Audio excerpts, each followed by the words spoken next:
हाय बच्चों, आज मैं आप लोगों को नरेशन बढ़ाने वाला हूँ। क्लियर है? तो सबसे पहली बात है, नरेशन की जरूरत हमें क्यों पड़ती है, नरेशन हम क्यों पढ़ेंगे। क्लियर बच्चों?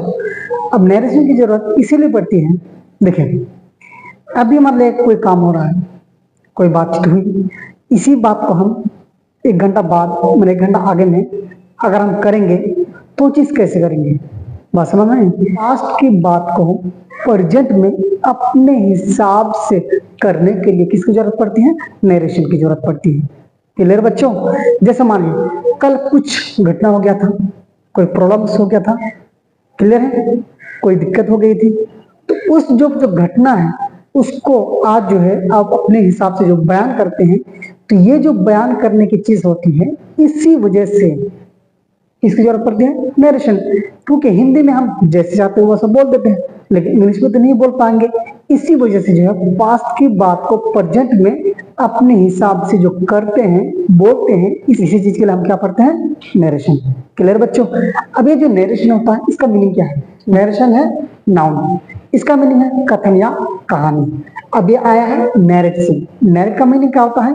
कहानी कहना कह सकते हो या बयान करना सकते हो, कहानी बनाना बोल सकते हो। क्लियर बच्चों? अब ये जो नरेशन है इसका 2 प्रकार है। क्लियर है? पहला का नाम डायरेक्ट स्पीच, या तो इसको डायरेक्ट नरेशन भी कहा जाता है। दूसरे का नाम है इनडायरेक्ट स्पीच, या तो इनडायरेक्ट नरेशन भी कहा जाता है। क्लियर है? इसका 2 पार्ट है। पहला जो पार्ट होता है रिपोर्टिंग वर्ब, जो आरबी है। दूसरा पार्ट है आरएस, जिसका मतलब होता है रिपोर्टेड स्पीच। ये डायरेक्ट स्पीच का मतलब क्या होता है? डायरेक्ट स्पीच का मतलब होता है जब कोई प्रेजेंट रहता है, डायरेक्ट कोई काम करता है, बस वही चीज हो गया डायरेक्ट। आप इनडायरेक्ट, आप उसका काम को, उसकी घटना को, उसकी बातों को जो हम इनडायरेक्टली अपने हिसाब से जो कहते हैं, उसी का नाम हो गया इनडायरेक्ट नरेशन। तो डायरेक्ट नरेशन का मतलब जो घटना होता है, जो बातचीत होती है, डायरेक्ट होती है।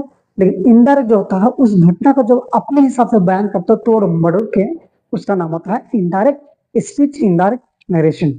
क्लियर है? अब इसका 2 पार्ट है। पहला हो गया रिपोर्टिंग वर्ब, दूसरा हो गया रिपोर्टेड स्पीच। आरबी का मतलब होता है रिपोर्टिंग वर्ब, आरएस का मतलब होता है रिपोर्टेड स्पीच। अब रिपोर्टिंग वर्ब किसे कहते हैं? रिपोर्टिंग वर्ब कहते हैं जब हम अपने आप को प्रस्तुत करते हैं। रिपोर्टिंग मतलब अपने आप को प्रस्तुत करना, एक चीज होता है। मैं जब यहाँ पे कोई काम बताता हूँ, उसका मतलब हो गया रिपोर्टिंग वर्ब। अब रिपोर्टेड स्पीच, जिस काम के बारे में हम बताता हूँ वो हो गया रिपोर्टेड स्पीच। बस समझ में? जैसे दूसरा एग्जाम्पल, बच्चों तुम वहां बैठे। क्लियर है? अब यहाँ पे जो बोलो बच्चों, अब मैं ये जो बात बोलता हूँ, अब मैं अपने को प्रस्तुत करता हूँ, उसको बाद मेरी कही हुई बात क्या है कि तुम वहां पे बैठो। क्लियर बच्चों? तो रिपोर्टिंग का मतलब समझो जो कहने वाला। अब रिपोर्ट स्पीच का मतलब समझो कि जिस बारे में, जिस मैटर में वो कहता है, बात करता है, उसका मतलब हो गया रिपोर्टेड स्पीच। क्लियर बच्चों? अब ये जब हम नरेशन बनाते हैं, तो नरेशन में टोटल अभी समझिए कि 3 चीज बदलेंगे। क्लियर है? तो पहला नंबर चीज होता है चेंज ऑफ पर्सन, दूसरा नंबर चेंज ऑफ कंजक्शन, तीसरा नंबर होता है चेंज ऑफ टेंस। लेकिन आज जो मैं आप लोगों को सिर्फ चेंज ऑफ पर्सन सिखाने वाला हूँ। क्लियर बच्चों? तो जब चेंज ऑफ पर्सन का फॉर्म आता है, तो इसमें देखिए ध्यान से, होता है 1 2 3। अब 1 इसे जो बदलेगा यस ओ एन।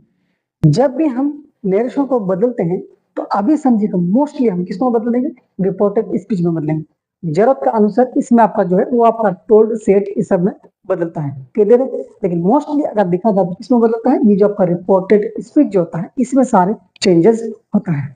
तो क्या बोलता है, वही बात है कि जब हम चेंज ऑफ पर्सन का फॉर्मूला यूज करते हैं, तो 1 2 3 फर्स्ट पर्सन किसके हिसाब से, सब्जेक्ट के हिसाब से, सेकंड पर्सन ऑब्जेक्ट के हिसाब से, third person no change, no change. Clear बच्चों? अब ये जो आपका है रिपोर्टेड स्पीच, अगर रिपोर्टेड स्पीच में रहता है फर्स्ट पर्सन, तो ये बदलेगा रिपोर्टिंग वर्ब का सब्जेक्ट के हिसाब से।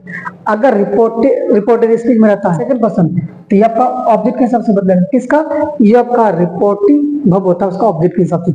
अगर थर्ड पर्सन आएगा इसमें कोई चेंजिंग नहीं होगी। अब यहाँ पे देखिए, he told me, he told का ही टोल्ड ही रहेगा, तो बदले में देंगे दैट।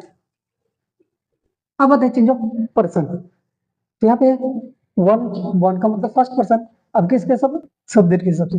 अब यहाँ पे सब्जेक्ट क्या है, ये। तो ये जो आपका आई जो है किसके, किससे बदलेगा, ये से। अब यहाँ पे जो ही जो है, ये ही उठ के आ जाएगा यहाँ पे फर्स्ट पर्सन, ये बदलेगा किसके हिसाब से, सब्जेक्ट के हिसाब से। तो हो गया ही। अब ये जो टेंस आपका प्रेजेंट में है उसका सिर्फ क्या कर देंगे, पास्ट कर देना है। तो ये जो आपका चेंज के बारे में हम बाद में बताएंगे। तब ये हो गया he told me that he went. अब दूसरा नंबर में आता है, ये आपका कॉपी कर देंगे सेम।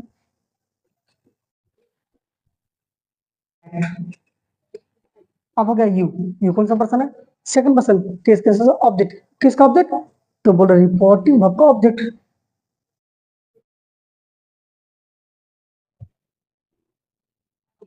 अब उठ के यहाँ पे आ जाता हूँ मी, लेकिन ये जो जगह है किसका जगह है, सब्जेक्ट का। तो मी यहाँ पे काम नहीं करेगा, इसलिए इसका जो है सब्जेक्ट वाला फॉर्म जो होता है, सब्जेक्ट रूप होता है, उसको लिखाना पड़ेगा।